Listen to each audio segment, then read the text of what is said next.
Hello student, आज हम class 9th के चैप्टर नंबर 6 ऊतक इसका पार्ट नंबर 2 एक्सप्लेन करेंगे। अगर वीडियो अच्छा लगे तो आप लोग लाइक एंड सब्सक्राइब जरूर करिएगा। बिना टाइम वेस्ट किए आइए हम लोग स्टार्ट करते हैं। इसमें देखिए एनसीईआरटी कह रहा है, क्या पौधे और जंतु एक ही तरह के ऊतक से बने होते हैं? एनसीईआरटी का क्वेश्चन है। तो इसके लिए आइए हम विभिन्न ऊतकों की संरचनाओं तथा उनके कार्यों की तुलना करें, ये देखने के लिए कि पौधे और जंतु एक ही तरह के ऊतक से बने होते हैं कि नहीं। इसे देखने के लिए हमें क्या करना होगा, जो विभिन्न प्रकार के ऊतक हैं उनकी रचनाओं को देखेंगे तथा उनकी कार्य की एक दूसरे से तुलना करेंगे। तब हमें पता चलेगा कि पौधों और जंतु एक ही तरह के ऊतक से बने हैं कि नहीं। क्या पौधों और जंतुओं की रचनाएं समान होती हैं? एनसीईआरटी ये क्वेश्चन कर रहा है और इन्हीं क्वेश्चनों को हल करने के लिए अभी हम लोग आगे पढ़ेंगे। क्या दोनों में समरूप कार्य, कहने का मतलब समरूप कार्य करते हैं, यानी जो पौधे हैं और जंतुएं हैं क्या दोनों एक ही जैसा काम करते हैं? तो इन्हीं सब क्वेश्चन का आंसर आइए हम लोग देखते हैं। दोनों में स्पष्ट अंतर होता है, यानी पौधों और जंतुओं में क्या होता है, अंतर होता है। ऐसा नहीं कि उनमें समरूपता देखने को मिलता, दोनों एक ही जैसा काम करते हैं, दोनों में संरचनाएं एक ही जैसी होती हैं, एक ही प्रकार के ऊतक होते हैं, नहीं कह रहा है। दोनों में स्पष्ट अंतर होता है। तो आइए देखें क्या अंतर है। पौधे स्थिर होते हैं, वे गति नहीं करते। कह रहा कि पौधे अपने जगह पे खड़े ही रहते हैं, वे चल नहीं पाते हैं। कहने का मतलब क्योंकि उन्हें सीधा खड़ा होना होता है। क्यों वो स्थिर रहते हैं, एक ही स्थान पे रहते हैं? क्योंकि उन्हें सीधा ही खड़ा रहना रहता है। अतः उनमें बड़ी मात्रा में सहारा प्रदान करने वाले ऊतक होते हैं। पौधों में कौन सी ऊतक बड़ी मात्रा में होती है? जो सहारा प्रदान करता है। ये सहारा प्रदान करने वाले ऊतक प्रायः मृत कोशिकाओं के बने होते हैं। कहा जा रहा है जिन ऊतकों की सहायता से पेड़ पौधे खड़े रहते हैं, वो ऊतक की जो कोशिका रहती है कैसी होती है? अक्सर मृत रहती है। और कह रहा है प्रायः, यानी ऐसा नहीं कि जिसके द्वारा वो खड़ा होने में सक्षम हो पा रहा है सभी कोशिकाएं मृत होंगी। प्रायः कह दिया है, यानी सभी कोशिकाएं मृत नहीं होंगी। एकांक दो अपवाद भी आपको मिल जाएगा, यानी कुछ कोशिकाएं ऐसी भी मिल जाएंगी जो जिंदा होंगी, लेकिन अधिकांश कोशिकाएं जो पौधों को खड़ा होने में सहायता करती हैं वो मरी हुई कोशिकाएं होती हैं। यहाँ तक उम्मीद करती हूँ समझ में आ गया होगा। दूसरी ओर जंतु भोजन, अस्थायी साथी और आश्रय की खोज में इधर उधर विचरण कहते हैं। कहा जा रहा है पौधे तो स्थिर रहते हैं, लेकिन जंतुएं जो रहती हैं वो क्यों विचरण करते हैं? क्योंकि वो उन्हें अपने भोजन की खोज करनी रहती है, साथी की, पार्टनर की खोज करनी रहती है, और आश्रय की खोज में, यानी उनके निवास स्थान के लिए वो अपनी जगह चुनने के लिए इधर उधर टहलते हैं, विचरण करते हैं। ये पौधों की अपेक्षा ऊर्जा का अधिक उपभोग करते हैं। इस सेंटेंस का मतलब क्या है? पौधे जो रहते हैं वो अपने जीवन के सभी काम को करने के लिए कम ऊर्जा की खर्च करते हैं, लेकिन जो जंतुएं होती हैं, जो एनिमल, डॉग, मुर्गी, फिश, जो एक जगह जो जंतु हैं जो विचरण करते हैं वो क्या कर रहे हैं? अधिक ऊर्जा की खपत कर लेते हैं।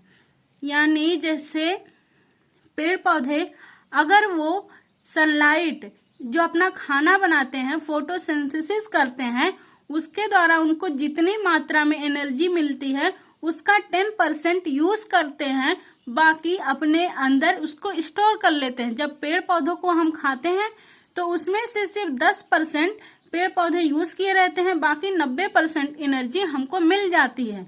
वहीं जब हम जंतुओं को खाते हैं तो जंतुओं 90% तो उसे मिला है, फिर उसमें से जंतु आधा यूज कर लेता है, फिर आधा ही रह जाता है। इसीलिए जो एनिमल को खाते हैं उन्हें कम एनर्जी मिलती है।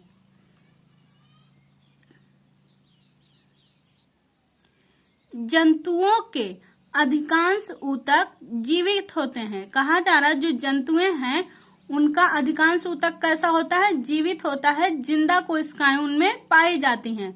सभी कोशिकाएं जिंदा नहीं पाई जाती हैं, अधिकांश कोशिकाएं जिंदा पाई जाती हैं।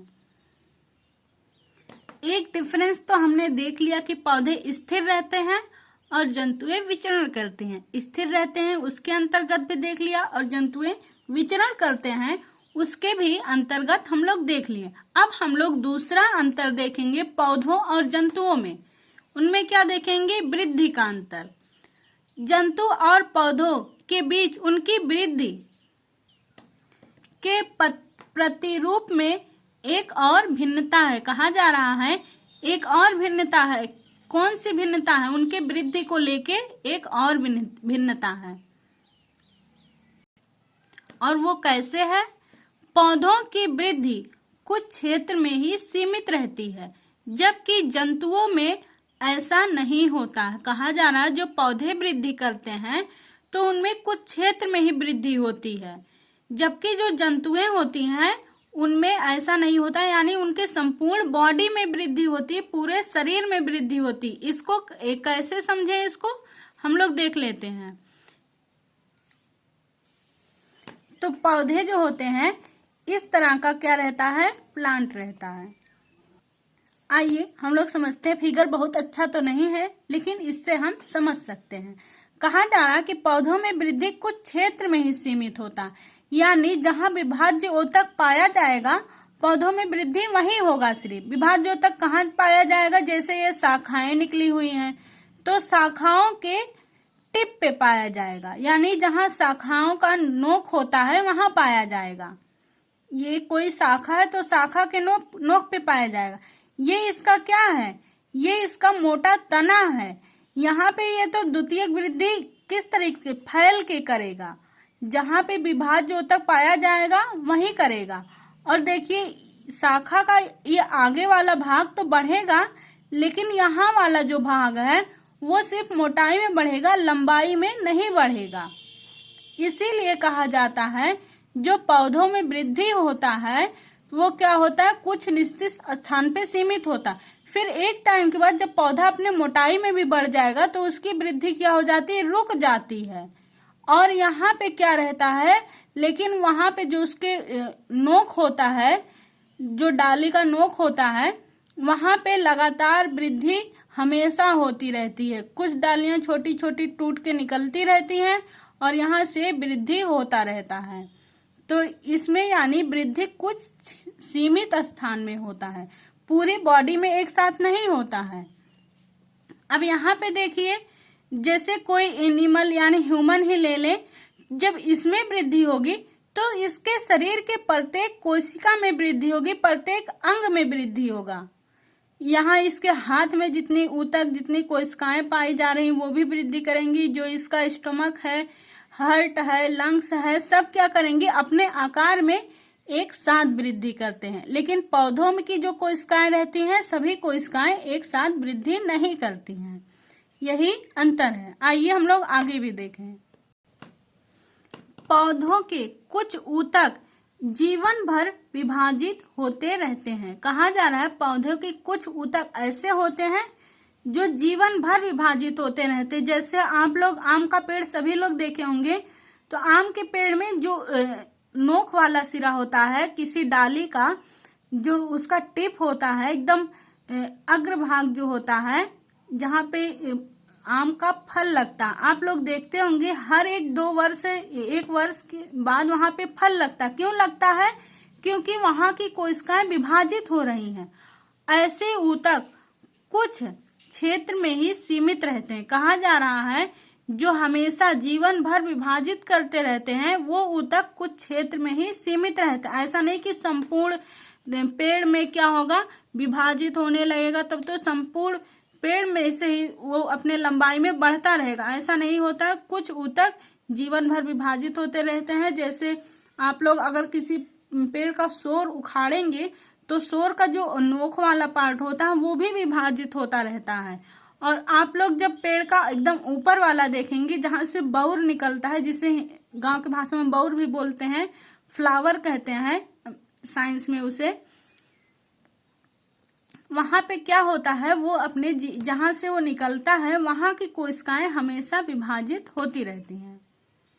यहाँ तक उम्मीद करती हूँ समझ में अच्छे से आया होगा, और आप लोग लाइक सब्सक्राइब करा करिए। ऊतकों की विभाजन क्षमता के आधार पर ही पौधों के ऊतक का वर्गीकरण किया गया है। यानी जो वर्गीकरण पौधों में ऊतकों का किया गया है उसका आधार क्या है? उसका आधार है कि पौधे विभाजित कर पा रहे हैं, जो उसकी कोशिकाएं हैं वो विभाजन करने में सक्षम है या नहीं है। इसी आधार पे वर्गीकरण किया गया है। पौधों के ऊतकों का वर्गीकरण किस आधार पे किया गया? विभाजन क्षमता के आधार पे। यानी पौधे विभाजित कर पा रहे हैं तो अलग कैटेगरी में कर दिया जाएगा। जो पार्ट पौधे के विभाजित कर पा रहे हैं उन ऊतकों में एक अलग ग्रुप बना के रख दिया जाएगा, अलग समूह में उनको रखा जाएगा। और जो ऊतक विभाजित नहीं कर पा रहे हैं उसको अलग समूह में रखा जाएगा। ये क्या है? ऊतकों की जो वर्गीकरण किया गया है पौधों में, उसका आधार है विभाजन की क्षमता। और किसमें बांटा गया है पौधों के ऊतकों को? वृद्धि अथवा विभाज्य ऊतक। इसका मतलब क्या हुआ वृद्धि अथवा विभाज्य ऊतक? जो कोशिकाएं विभाजन करने में सक्षम होती हैं, यानी एक कोशिका से दो कोशिका बना पाती हैं, उन्हें विभाज्य ऊतक कहते हैं। विभाज्य ऊतक के समूह में रखते हैं। और जो कोशिकाएं विभाजित नहीं कर पाती हैं, अस्थायी हो जाती हैं, वो एक से दो नहीं हो पाती हैं, उन्हें अस्थायी ऊतक में रखा गया, अस्थायी ऊतक के समूह में रखा गया है। जंतुओं में कोशिका वृद्धि अधिक एक रूप होती है। यानी कहा जा रहा है जो कोशिका वृद्धि जंतुओं में हो रही है वो सभी कोशिकाएं समान रूप से एक साथ बढ़ती हैं। कहा जा रहा अधिक, अधिक का मतलब अपवाद तो मिल सकता है। जैसे हमारे नेल्स, हमारे नाखून, आप लोग देखते होंगे नाखून जो है वो जीवन भर वृद्धि करता रहता है। इसीलिए यहाँ पे क्या लिख दिया गया कि अधिकांश कोशिकाएं ऐसी मिलेंगी जो एक रूप होकर वृद्धि करती हैं, यानी समान रूप से वृद्धि करती हैं, एक साथ वृद्धि करती हैं। अगर उनको रुकना रहेगा तो एक साथ वृद्धि रुक जाएगी। लेकिन अधिक कहने का मतलब है कि कुछ न कुछ एक ही दो सही अपवाद तो मिलेगा ही।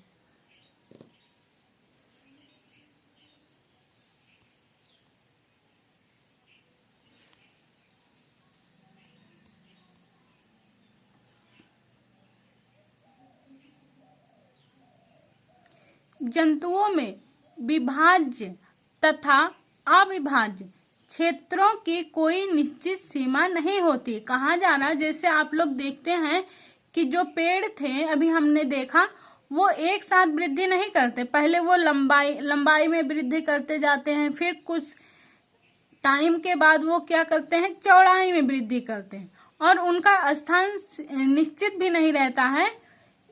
निश्चित कहने का यानी सीमित रहता है कि वो इसी जगह पे वृद्धि करेंगे। हम फिगर के माध्यम से आप लोग को समझा देते हैं।